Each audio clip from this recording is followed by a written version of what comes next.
It was a quiet morning in the small town of Riverbend, the kind of place where nothing exciting ever happened. People were going to work, children were walking to school, and the streets were calm. Then, without warning, the sky began to darken. At first, people thought a storm was coming. Clouds moved strangely, forming a perfect circle above the town. A low humming sound filled the air. Deep and powerful, windows shook, dogs barked, and people stepped outside to see what was happening. Suddenly, out of the swirling clouds, a massive shape appeared. It was not like any airplane or helicopter anyone had ever seen. It was a huge alien ship, black and silver, stretching across the sky like a floating city. The sunlight reflected off its surface, making it glow. The world had seen strange things before, but nothing like this. The news station started broadcasting. Live within minutes, helicopters flew around the ship, but it ignored them. Then, the humming sound stopped, and a voice echoed across the town. It was not coming from speakers. It was inside everyone's heads. "We have come for one human male," the voice said, calm and commanding. "He is the key to the survival of our people." Panic spread instantly. People asked each other, why one man? Who could it be? Some thought it was a joke. Others thought the world was ending. Far away from the chaos, a man named Ethan Cole was fixing his old truck. He was 29 years old, living alone after his parents had passed away. He had never been important, never been special. He had no idea that the message was about him. 2 miles away, the alien ship began to open. A smaller craft detached from its belly, sleek and sharp like a blade of silver. It descended slowly, glowing blue from underneath. It landed in the empty field near Ethan's house. The ground trembled as it touched down. Ethan heard the noise and stepped out to look. His heart pounded when he saw the strange craft. The door slid open, and out stepped 3 figures. They were tall, nearly 7 feet. Their skin had a soft, radiant glow. Their eyes shone like liquid gold. They wore armor that looked both ancient and advanced. These were the alien queens, rulers of a distant world. Their beauty was beyond anything had imagined. They moved with grace, like every step was part of a dance. The tallest of them, with silver-white hair, looked straight at him. "Ethan Cole," she said, her voice echoing. Inside his mind, "You have been chosen." Ethan froze. "Chosen for what?" he asked, his voice shaking. The queen stepped closer. Her presence felt heavy, like she carried the weight of worlds. "Your DNA holds the strength and purity that can save our species," she said. "Our males can no longer give life without you. We will vanish." Ethan laughed nervously. "You must be mistaken. I'm just me. I'm not anyone special." The second queen, with dark emerald hair, shook her head. "We have searched every corner of the galaxy, and only you match what we need." Before Ethan could speak again, a sudden rush of wind surrounded him. A beam of light shone from the sky, and he felt his feet lift from the ground. He was being pulled toward the ship. "Wait! I haven't agreed to anything," he shouted, but his voice was lost in the roaring sound. The queens followed him into the smaller craft. Inside, everything glowed with soft light. Strange symbols floated in the air. The walls shifted like liquid metal. The ship rose from the field, and in seconds, the ground was far below. Ethan pressed his face to the window, watching his home grow smaller and smaller. Fear twisted inside him. "Where are you taking me?" he asked. "To our world," the first queen said. "Time is short. The survival of my people depends on you." Ethan's mind raced. He didn't know whether to feel terrified or honored. His life, which had always been quiet and ordinary, had just been torn apart. The stars outside the window seemed to grow brighter, and the alien ship sped into the sky, disappearing into the unknown. Asterisk. The small craft carrying Ethan rose higher and higher until the clouds swallowed the earth below. The hum of the alien engines was smooth, almost like a heartbeat. Outside, the sky turned from blue to deep black, dotted with countless stars. Ethan had never seen space this way before. It felt both endless and terrifying. The 3 alien queens stood near him, speaking in a language he could not understand. Their voices were musical, like a blend of whisper and song. Occasionally, one of them would glance at him, as if studying every detail of his face. Ethan shifted uncomfortably, wondering what exactly they saw in him that made him so important. Finally, the tallest queen, the one with silver-white hair, turned to him. "We are traveling to our home world, Zylurus," she said. "You will see it soon." Ethan shook his head. "I don't even know you. I don't know what you want from me. You just show up, pull me from my home, and expect me to— What? Just help without asking questions?" The queen's golden eyes softened. "We understand this is sudden, but our species is dying. Our males cannot pass life anymore. Generations have weakened. We search for cycles across galaxies, and your DNA, it carries strength we lost."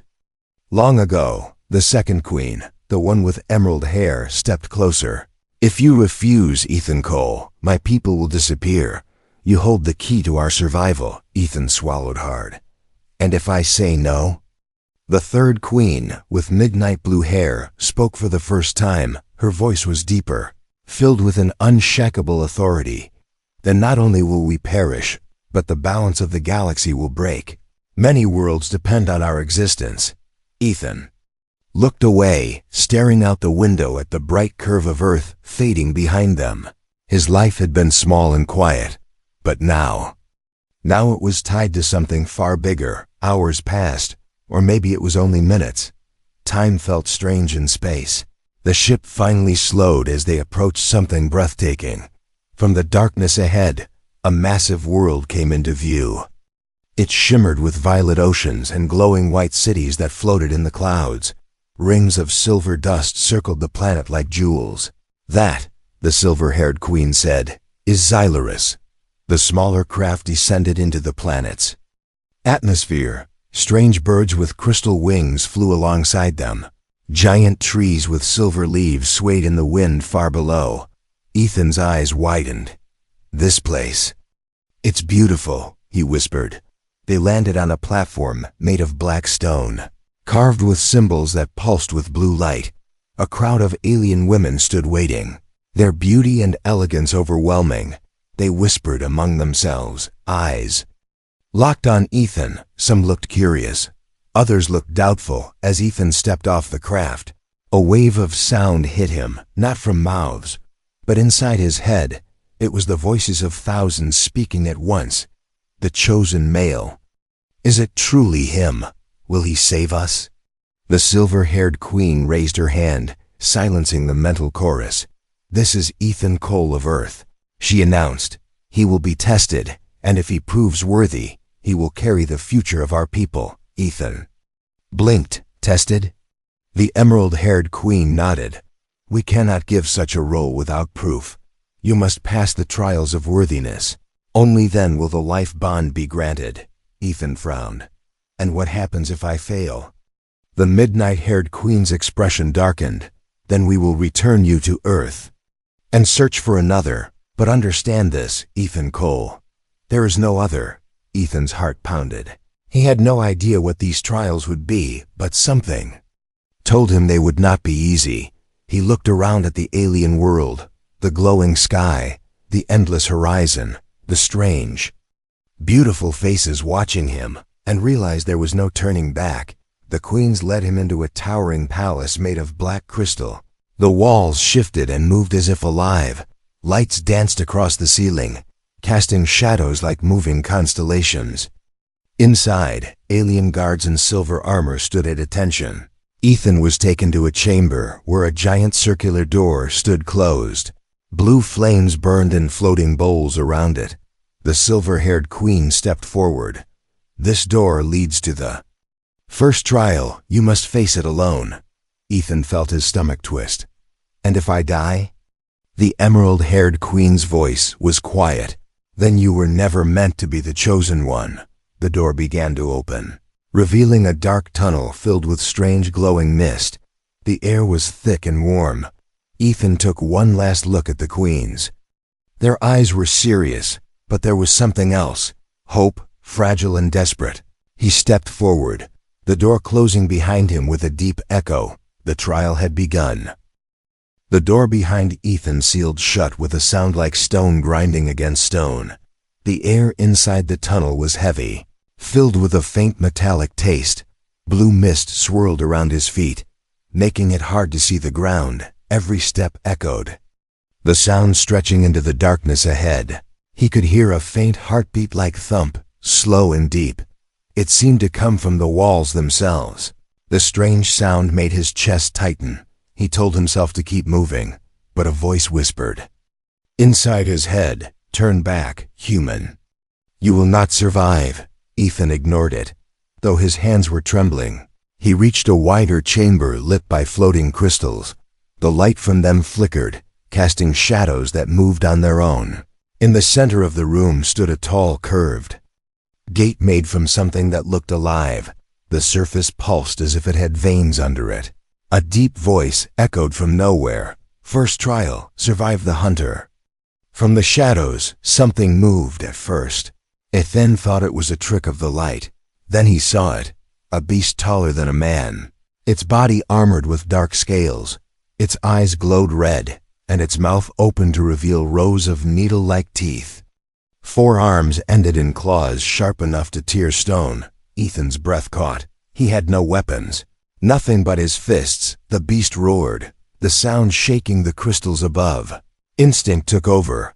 Ethan dove to the side as the creature lunged, claws slashing the air where he had stood. He scrambled behind a crystal pillar, heart pounding. The beast charged again, smashing through the pillar like it was paper. Shards flew past Ethan's face, cutting his cheek. He backed away, his mind racing. He couldn't fight it head-on. He had to outsmart it. Looking up, he saw the floating crystals humming with energy. If he could make them fall, maybe the shock would stun the beast. As the monster lunged again, Ethan sprinted toward a wall, jumped, and grabbed a hanging vine-like cable. He swung upward and kicked one of the crystal roots loose. The crystal fell, smashing against the beast's head. A bright flash of light burst out, and the creature howled in pain. Ethan didn't wait. He ran straight for the living gate. The beast staggered after him, but the gate's surface suddenly opened, pulling Ethan through like liquid.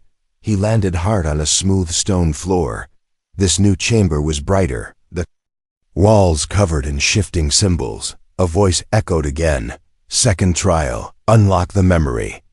Before him stood a tall column with hundreds of glowing panels. Each panel showed strange moving images, battles, alien cities, faces of people he didn't know. Then Ethan saw one that froze him in place. It was his own face, younger. Standing in a field back on Earth, he stepped closer, and the panel changed to show the silver-haired queen speaking to an older alien man. "He is the one. We must protect him until the time comes." Ethan felt his chest tighten.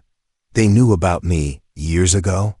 He whispered. The column beeped, and a glowing symbol appeared in the air, a spiral with 7 lines. He somehow knew he had to find the exact match among the hundreds of panels. His eyes darted from one to another, the spiral shape flashing in his mind. Time was ticking. The walls around him were slowly closing in. He spotted the right panel, pressed his hand against it, and the walls stopped moving. The column retracted, revealing a narrow stairway going down. Ethan descended, each step lit by a dim blue glow. At the bottom, he entered the third and final trial chamber. A massive pool of dark water lay before him. The voice returned. "Final trial. Face the truth." In the water, something began to rise. At first, it looked like another beast, but as it came closer, Ethan's stomach dropped. It was him, an exact copy, but wearing alien armor. The clone smirked. "You think you can save them? You're weak. You've always been weak." Ethan's hands clenched. The clone attacked, moving faster and stronger than he expected. Every strike felt like hitting himself. The battle was brutal, each blow echoing in the chamber. Finally, Ethan caught the clone's arm, pulled him forward, and shoved him into the water. The moment the clone vanished beneath the surface, the water turned clear, revealing a glowing path across it. Ethan stepped forward, his body aching but his mind sharper than ever. A final doorway opened, and the three queens stood waiting on the other side. The silver-haired queen's eyes were bright with approval. "You have passed," she said. "You are worthy." But deep inside, Ethan knew the trials were only the beginning. Ethan stood before the three queens, his body still aching from the trials. The hall around them glowed with golden light, the floor reflecting their silhouettes like a mirror.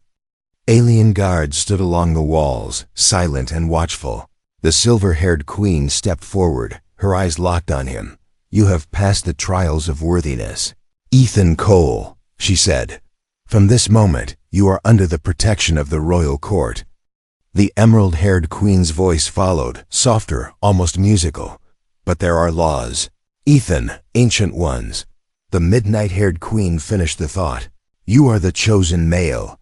No queen may form a personal attachment with you until the life bond is complete.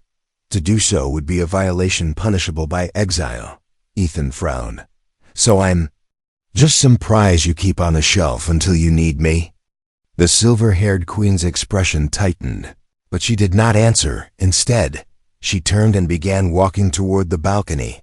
The others followed, and Ethan, curiosity pulling at him, went too from the balcony.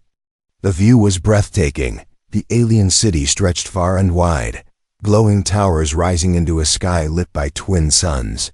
Silver rivers wove between floating gardens, and airships drifted silently overhead. For a moment, Ethan forgot the rules, forgot the danger. Beside him, the emerald-haired queen glanced at him, her eyes softer than before. "You fought well in the trials. Few have ever faced the hunter and lived," she said. "Thanks," Ethan replied quietly. His gaze lingered on her longer than it should have.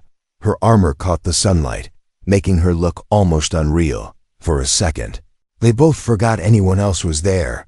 But the moment shattered when a guard approached, kneeling before the queens. "Your Majesties, a message from the outer colonies. There has been unrest." The silver-haired queen's face darkened. "Unrest?" The guard hesitated. "A faction led by the Council of Rival Houses has declared the chosen male should belong to all worlds, not just Xylaris. They demand we hand him over." Ethan's stomach turned. "So, I'm not just in danger here. I'm in danger everywhere." The midnight-haired queen nodded. "There will be attempts to take you. They will try force, deception, and worse. That is why you must remain within the palace." That night, Ethan couldn't sleep.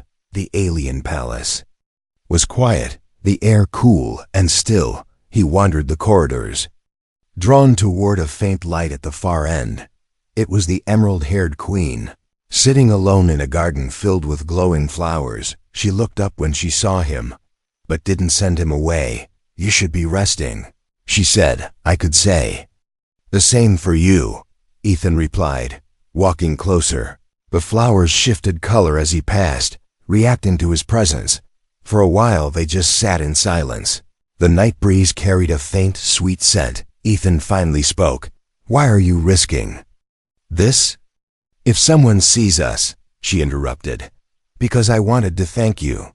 Not as a queen, but as someone who has seen too much loss. You remind me of a time before our world began to fade." Her voice was gentle, but there was sadness in her eyes. Ethan wanted to say more, but before he could, a shadow moved at the edge of the garden. He stood instantly, scanning the darkness. A figure in black armor stepped from behind a pillar, holding a weapon that shimmered with green energy. Ethan reacted without thinking, shoving the queen behind him as the assassin fired. The shot hit a crystal tree, exploding it into shards. Guards rushed in.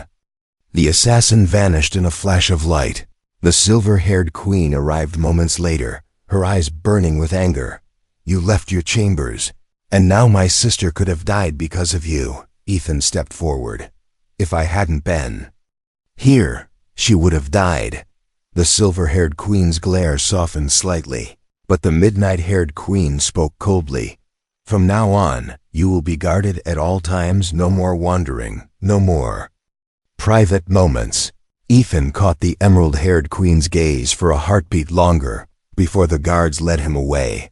Neither of them spoke, but the unspoken bond between them had already formed, and somewhere in the dark corners of the alien city, the assassin's voice whispered into a communicator, "He will not live to see the life bond ceremony."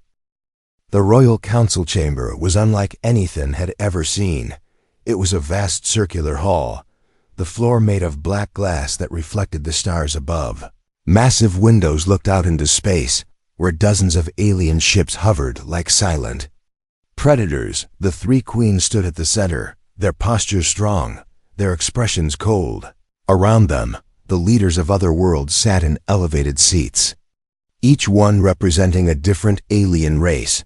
Some had skin like stone, others had eyes that glowed like fire, a few looked almost human, but carried an aura of power that was unmistakable.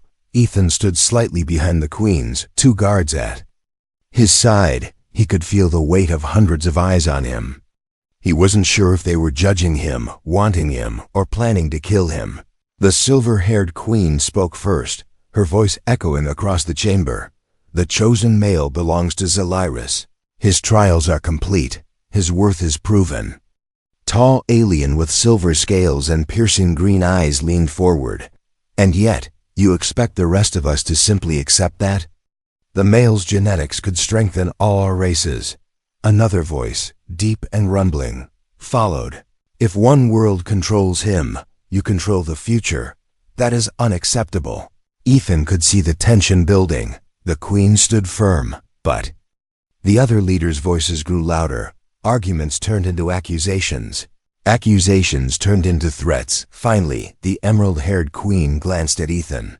"Speak," she whispered. Ethan's stomach dropped. "Me? Now?" "Yes," she said. "If they do not see you as more than a prize, they will tear this galaxy apart to take you." Ethan stepped forward into the center of the hall. The voices quieted. Hundreds of alien eyes locking on him. He took a breath, feeling his heart pound. "I'm not a thing to be owned," Ethan said, his voice steady despite his fear.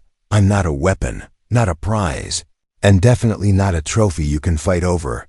If you keep seeing me that way, you're all going to destroy each other." A ripple of murmurs spread through the chamber. Some leaders narrowed their eyes, others tilted their heads in curiosity. "I didn't ask to be here," Ethan continued. "But if what the queens say is true, if my genetics can help, then it has to be done in a way that doesn't turn me into a reason for war. Because if you fight over me, you're not just risking my life, you're risking your worlds." The silver-scaled alien scoffed. "And what do you suggest, human?" Ethan took another breath. "An alliance, not just with Zylyrus, but with all of you. I'll help the queens save their people, but the knowledge we gain, the technology we create, it gets shared. No one world owns the future." The hall went silent. The leaders exchanged looks. The silver-haired queen watched him closely, a faint smile in her eyes. Then, from the far end of the chamber, a voice broke the quiet. "And what if we take you by force, human?" The question came from a shadowed figure, a tall alien wearing dark crimson armor. His face was hidden behind a mask, but the menace in his voice was clear. Ethan didn't back down. "You can try," he said. "But if you kill me, you lose everything you came here for." The shadowed alien stepped forward, but before he could speak again, a sharp alarm rang through the hall. Red lights flashed, and the black glass floor lit up with warning symbols. A guard rushed in, bowing to the queens. "Outer fleet incoming, unidentified ships. They are not responding to hails." The midnight-haired queen's voice was cold and sharp. "It's them, the faction that wants to take him." Ethan felt the air in the chamber grow heavy. Outside the massive windows, dark shapes emerged from the edge of space. Dozens of attack ships surrounding the council station. The silver-haired queen raised her voice. "Council dismissed. Protect the chosen male at all costs." The leaders scattered to their ships, but not all of them looked friendly. Ethan could see it in their eyes. Some might try to escape with him in the chaos. As the queens led him toward the secure chamber deep inside the station, Ethan glanced back at the stars. His gut told him the real fight was only just beginning, and somewhere beyond the fleet, in the darkness of space, a shadowed commander watched him through a holoscreen and whispered, "Soon, human, you will be mine." Asterisk. The palace of Xylaris had never been so alive.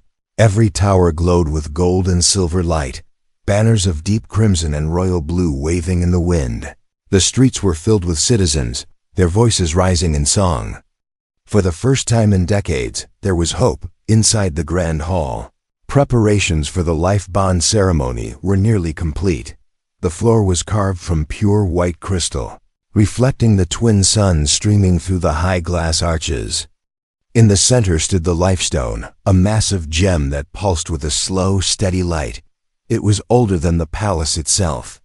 Said to carry the memory of the first queens, Ethan stood near the platform, dressed in ceremonial armor of black and silver. His heart raced, part from nerves, part from the knowledge that this ceremony would make him forever tied to the fate of Xylaris. The silver-haired queen approached him. "Once you place your hand upon the lifestone, the bond will begin, our DNA will merge, and the survival of our people will be secure." The emerald-haired queen stepped closer, her voice low. "After this, nothing will be the same, Ethan. You will be one of us." Ethan nodded, but his mind was heavy. He remembered the assassin, the shadowed commander, and the threats whispered in the council hall. His instincts screamed that something was about to happen. The hall filled with thousands of guests. Nobles, warriors, and leaders from across the galaxy. The atmosphere was bright, but Ethan noticed something. A group of cloaked figures stood at the far edge of the hall. Still and silent, their presence made his skin crawl. The ceremony began. The three queens circled the lifestone, chanting in their melodic alien tongue. The stone's glow grew brighter, sending ripples of light across the hall. Ethan stepped forward when his name was called, placing his palm on the crystal. A warm energy surged into his body, rushing through his veins like fire and ice at the same time. His vision blurred, flashes of alien history flooding his mind. Wars fought in the skies, oceans glowing under twin moons, cities rising from the clouds. He felt the heartbeat of Xylaris itself, and then the explosion came. The floor shook violently, shards of crystal raining down from above. The music of the ceremony turned into screams. Guards rushed toward the source, but before they could reach it, the massive doors of the hall burst open. Enemy soldiers in black and crimson armor poured in, weapons glowing with green fire. Behind them walked the shadowed commander from the council hall, his mask gleaming under the light.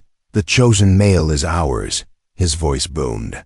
Ethan was shoved back by the emerald-haired queen, just as a blast struck the spot where he had been standing. Guards clashed with the invaders, energy bolts flying in every direction. The silver-haired queen shouted, "Protect him!" The midnight-haired queen drew a long curved blade, slicing through two attackers in a single motion.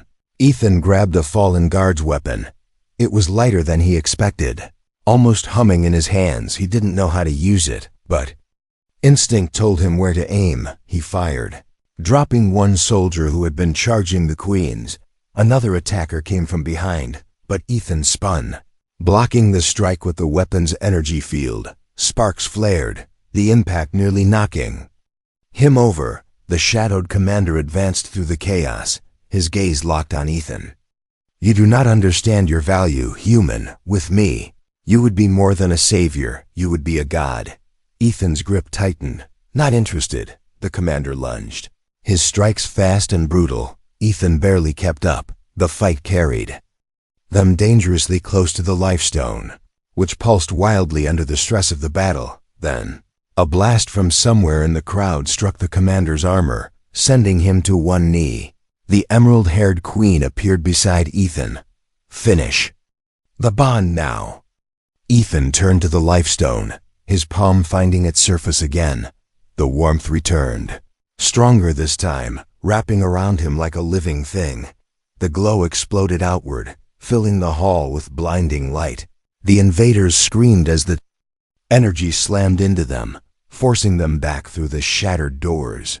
When the light faded, Ethan stood breathing heavily. His hand still rested on the stone. But now a thin silver mark glowed across his skin, the sign of the life bond. The queens approached, their faces a mix of relief and pride. The silver-haired queen spoke first. "It is done. The bond is sealed. Our people will live." But as the cheers rose around them, Ethan looked toward the distant sky through the ruined windows. His instincts whispered that this was not the end, but only the start of something far greater and far more dangerous.